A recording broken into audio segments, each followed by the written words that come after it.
Hi everyone, I hope you're all doing well and you're enjoying this beautiful weather.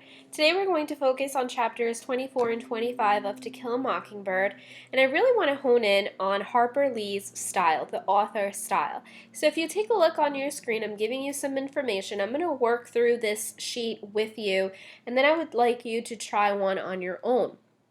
So we left off in chapter 23 with Jem telling his sister Scout that he's beginning to understand why Boo Radley stays inside the house. It's not because anybody is forcing him to, it's because he wants to.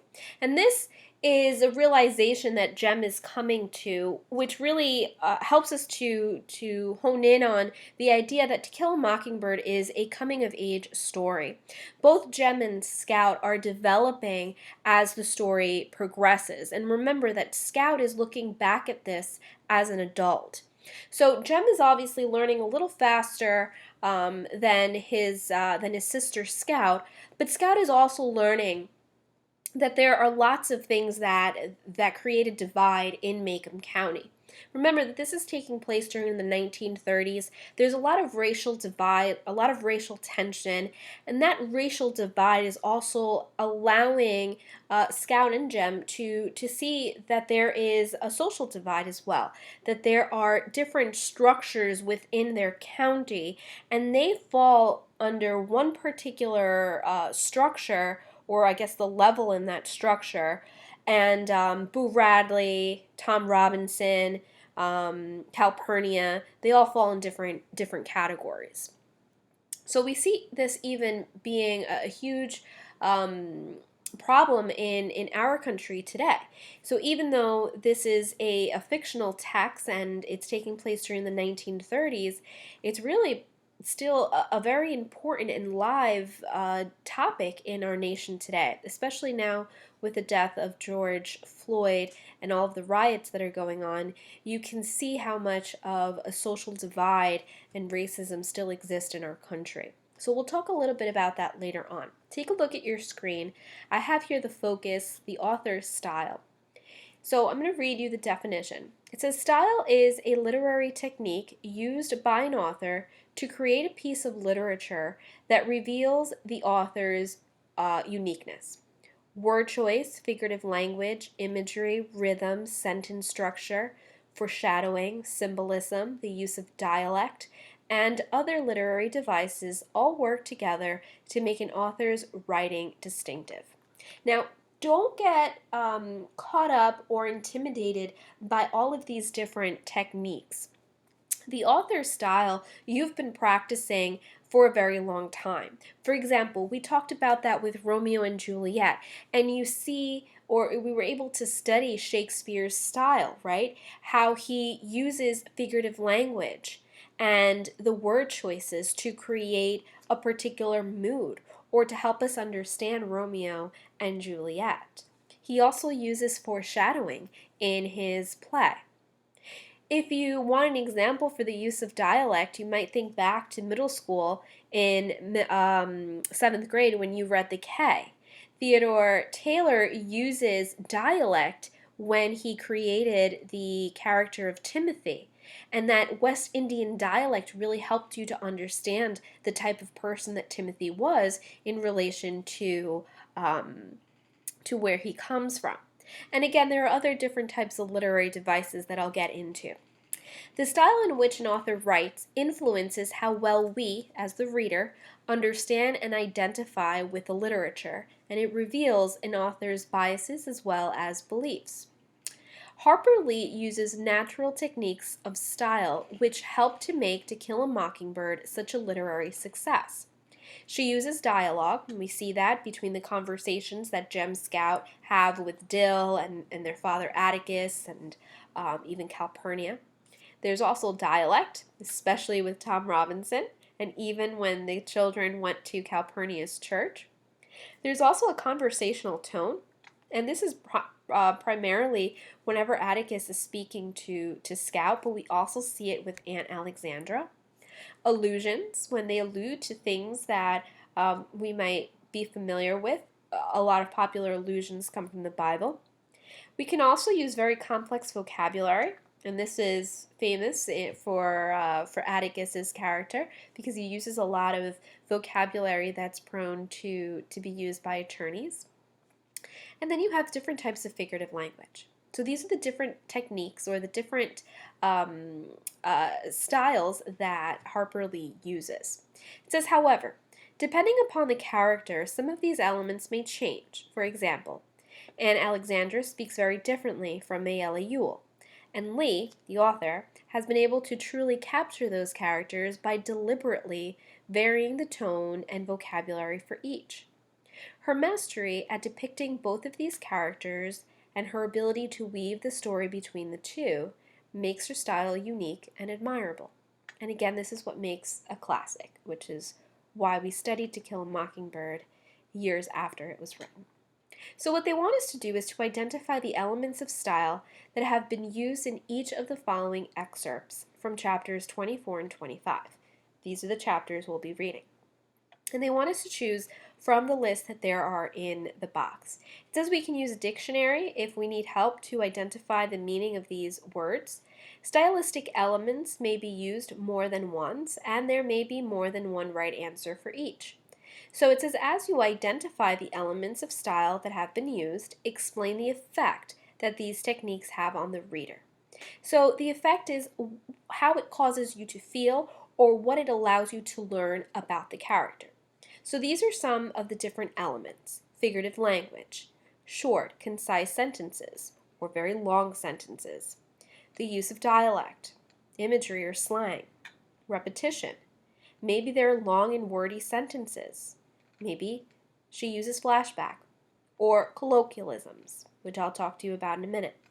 Sensory images that helps to create an image in your mind. Symbolism. Maybe they use plain and simple vocabulary or dialogue. So these are a few of the examples that we can use. So take a look at the example here at the bottom. It says, from the kitchen, I heard Mrs. Grace Merriweather giving a report in the living room on the squalid lives of the Maroonists. It sounded like to me. Remember, this is Scout talking. They put the women out in huts when their time came, whatever that was. They had no sense of family. I knew that distress auntie. They subjected children to terrible ordeals when they were 13. They were crawling with yaws and earworms. They chewed up and spat out the bark of a tree into a communal pot and then got drunk on it. So let's take a look at the sentences here and see how many we have, or if they're very short or they're very long. From the kitchen, I heard Mrs. Grace Merriweather giving a report. So we have a fairly simple sentence, right? It's not very long. I can see here that I have these dashes. I knew that'd distress auntie. So here we have Scout interjecting, right? This isn't part of what happened, but Scout wants to tell us that she knew this information would really bother her aunt. That's why these are there. So I wrote down here the elements of style. They're very long, wordy, and disconnected sentence in a conversational tone. So long, wordy sentences, right? I have a conversational tone as well, right over here. But it's also including very plain and simple vocabulary, which is the use of colloquialism when their time came. Okay? So these would be 3 examples that I chose from up here to explain the style that Harper Lee used when writing this paragraph. But what does that do? Well, the effect here, the use of these long, wordy, and disconnected sentences in a conversational tone gives this feeling that Scout is repeating, almost word for word, the story of Mrs. Merriweather. Of course, Scout was not able to hear and tell every word, so it was a sort of feeling that she is repeating the part she caught of the story. Sure, that makes sense. Here again, she interjects. So if she's remembering that this would distress auntie, it's a thought that's coming to her mind as she's hearing somebody else speak, she might be missing some of the information that they're giving. So let's take a look at another example. And here, unfortunately, I have it down at the bottom. So I'll leave it here so we can see the different examples that we can choose from, and then I'll type out the answers for us. So take a look.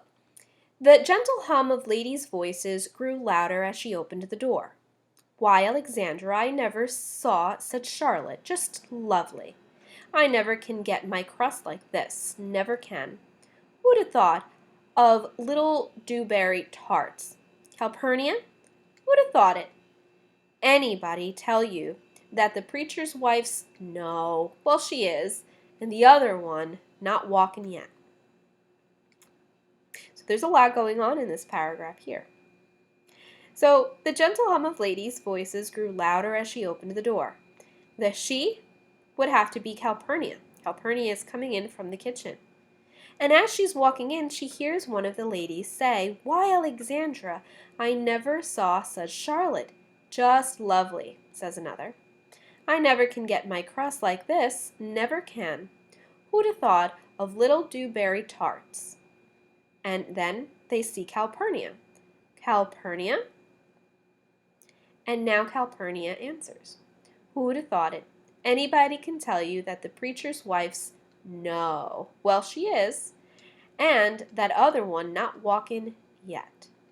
So they ask Calpurnia, and then they continue to speak. So if we go up here, let's see if we can find some examples to help us understand the style that Harper Lee is using.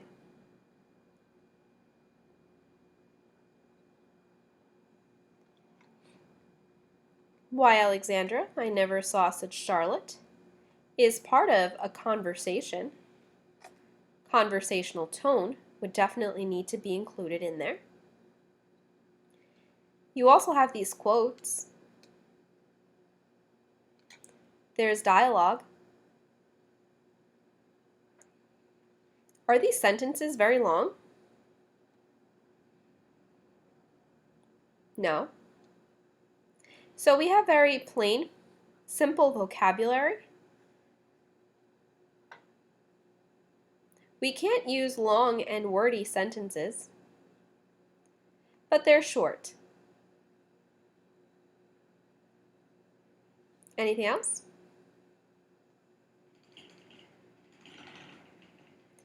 Is there complex vocabulary? No. Imagery? No. So we'll go with plain, simple vocabulary. There's a conversational tone, and we have dialogue. So I can write that down here at the bottom. Okay. So I'll write